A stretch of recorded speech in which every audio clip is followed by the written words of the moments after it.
कांग्रेस नेतृत्व को धन्यवाद देता हूँ। धन्यवाद देता हूँ नेताजी को कि आज जिन हालातों में देश चल रहा है, माफ करिएगा, भाषणों में देश बढ़ता हुआ नजर आ रहा है। अपने भाषणों में देश के प्रधानमंत्री जी बड़ी बड़ी बातें करते हैं। उनकी जो नेता आज मुंह पे चुप्पी रखे बैठी हैं, केंद्र में मंत्री बनी बैठी हैं, ये वही कभी मंत्री हुआ करती थी जब कांग्रेस की सरकार 2014 से पहले दिल्ली में हुआ करती थी, जिसका नेतृत्व डॉक्टर मनमोहन सिंह जी किया करते थे। यूपी की चेयरमैन, यूपीए की चेयरमैन हमारी आदरणीय अध्यक्षा श्रीमती सोनिया गांधी जी किया करती थी, राहुल जी किया करते थे। उस समय लोगों के लिए जो योजनाएं बनती थी, गरीबों के लिए योजनाएं बनती थी, जिन बहनों के लिए योजनाएं बनती थी, उन योजनाओं पे प्रश्न उठाते थे। साथियों, महंगाई आज इस देश का सबसे बड़ा विषय है, महंगाई और बेरोजगारी।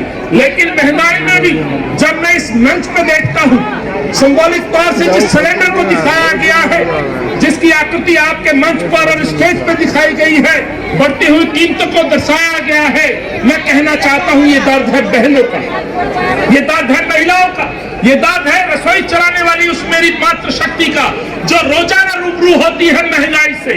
जब वो अपनी रसोई के लिए सब्जी खरीदने जाती है तो उसको एहसास होता है कि महंगाई कितनी बढ़ रही है। जब वो घर में गैस सिलेंडर चलाती है तो उसको एहसास होता है कि गैस के रेट कितने बढ़ रहे हैं। उसको कदम को फूंक फूंक के आगे बढ़ना पड़ता है, अपने पैसे बचाने के लिए अपनी कुछ चीजों को कम करना पड़ता है। सवाल ये है कि आज वो नेत्री कहाँ है जो धरना दिया करती थी, जो गले में माला डाला करती थी, जो गैस के रेट लेकर प्रदर्शन किया करती थी। और गैस का उस समय रेट क्या होता था? मेरी बहनें बैठी है, मैं उनसे तवज्जो चाहता हूँ, मैं आपसे पूछना चाहता हूँ, 2014 में रेट कम था या आज रेट कम है? मैं आपसे पूछना चाहता हूँ, 2014 में रेट कम था? मुझे लगता है नेताजी काफी देर से हमारी मातृशक्ति यहाँ बैठी है। मैं आपको बताना चाहता हूँ, 2014 में गैस सिलेंडर का जो रेट था वो 425 रुपए हुआ करता था, और जो आज रेट है वो गैस सिलेंडर का 950 रुपए रेट हो चुका है। कैसे घर चलाएं, यही सबसे बड़ी परेशानी है। आज जिस तरह से महंगाई आगे बढ़ रही है उसका तोड़ सरकार नहीं देती है। आप सब लोगों ने पूर्व वक्ताओं को सुना होगा, बड़े विस्तार से बात की होगी।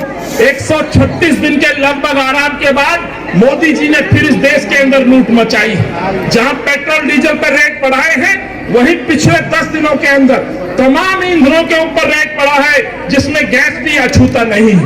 मिट्टी का तेल हो, सीएनजी हो या पेट्रोल हो या डीजल हो, तमाम ईंधन में आज बढ़ोतरी हो रही है। यही कारण है कि आज हमारे घर का बजट आज गड़बड़ा गया है। मैं एक आंकड़े आप सभी को साझा करना चाहता हूँ। आप अपने अपने जिलों में जाएंगे, अपने एरिया में जाएंगे, ये बात जरूर पूछिएगा, 2014 से पहले गैस सिलेंडर के रेट मात्र 420 रुपए हुआ करते थे।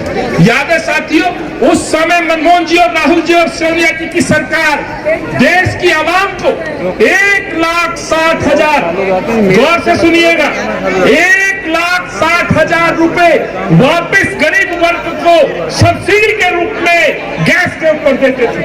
2014 के बाद मोदी जी और भाजपा की सरकार आती है, धीरे धीरे लोगों को जिस तरह से गुमराह करती है।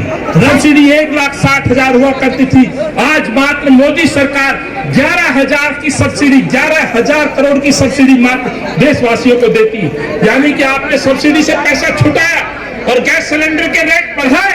ये कौन सा न्याय है? ये कौन सी महंगाई पे लगाम है? मुझे समझ में नहीं आता। इसलिए आज मैं प्रश्न पूछना चाहता हूं उनकी उन नेत्रियों को जो आज पार्लियामेंट में एसी का आनंद ले रही है, कभी सड़कों पर बैठा करती थी, महंगाई के खिलाफ लड़ने की बात किया करती थी। आज उनसे प्रश्न पूछना चाहता हूं, क्यों आज सड़कों पर नहीं आती?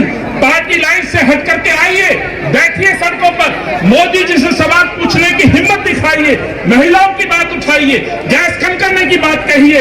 यही मैं कहना चाहता हूं। आप महिला हैं, महिलाओं की लड़ाई का जो नारा आदरणीय प्रियंका गांधी जी ने दिया, हार जीत अलग चीज है साथियों। मैं अपनी बहनों से कहना चाहता हूं, लेकिन एक मेरे नेतृत्व ने फिर सिद्ध कर दिया कि महिला और इस देश की बात, मजदूर की बात, पिछड़ों की बात, छात्रों की बात, युवाओं की बात जो कांग्रेस पार्टी करती थी, आज महिलाओं को उन्होंने एक नया नारा दिया है। क्या? लड़की हूँ, लड़की हूँ, लड़की हूँ। और यही नारा आज यहाँ सिद्ध करता है। इतनी धूप में आप लोग बैठे सिर्फ इसलिए बैठे कि अपने हक की लड़ाई महंगाई के खिलाफ कांग्रेस की कार्यकर्ता सड़कों पर। इतना ही कहते हुए मैं आज अपने एक नेता को याद करना चाहता हूँ। इस दिल्ली की मुख्यमंत्री रही आदरणीय श्रीमती शीला दीक्षित जी का आज जन्मदिन है। आज मुझे वो मातृशक्ति याद आ जाती है। उस मातृशक्ति ने जो कल्याणकारी योजना इस शहर को दी, जो कल्याणकारी योजना इस दिल्ली को दी, इस शहर को जो बनाया, मैं समझता हूँ आज इनको याद करने का भी दिन है। नेताजी, आप बधाई की पात्र हैं। महिलाओं के संघर्ष के लिए आप देश भर में घूम रही है। मैंने आपको देखा है यूपी से लेकर के कन्याकुमारी तक आप दौरा करती हैं, लड़ाई लड़ती हैं, आवाज उठाती हैं, लाठी खाती हैं। लॉकडाउन के दौरान आपने देश के प्रधानमंत्री के घर का भी घेराव किया था, ये भी मुझे मालूम है। और ये दर्शाता है कि लड़ती हूँ, लड़ सकती हूँ। आप निडर हैं, आप निडर हैं, आप हिम्मतशाली हैं, आप बलशाली हैं, आप कांग्रेस को चलाने वाली हैं। यही कहना चाहता हूँ। और अपनी छोटी बहन अमृता को भी कहना चाहता हूँ, ये वक्त परीक्षा का है। जो कार्यकर्ता, जो पदाधिकारी अपना समय निकाल के सड़कों पे जनता की लड़ाई लड़ रहे हैं, मैं आपसे वादा करके जाता हूं, दिल्ली में निकाय चुनाव है। मैंने पहले भी कहा है, यूपी उदाहरण है। 50% तो महिलाएं लड़ेंगी लड़ेंगी। यदि 50 से ज्यादा प्रतिशत हमें महिलाओं को टिकट देना पड़ा तो उनको भी हम टिकट देंगे। लेकिन जो लोग लड़ना चाहते हैं, मेहनत करना चाहते हैं, पसीना बहाना चाहते हैं, जनता की आवाज उठाना चाहते हैं, वो कांग्रेस का उम्मीदवार भी बनेगा, कांग्रेस का पदाधिकारी भी बनेगा। जैसे कि जेबी बहन मेरी आज संसद में पहुंचकर, मुझे गर्व है, NSY से निकल के महिला कांग्रेस और संसद में आज आपका नेतृत्व कर रही है। यह उदाहरण है राहुल जी के सपनों का संगठन और राहुल जी के सपनों का इस देश।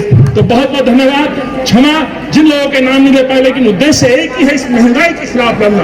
आज दिल्ली में भी तमाम ब्लॉक लेवल पे प्रदर्शन है। हमारे आज से जिला में प्रदर्शन चलेंगे।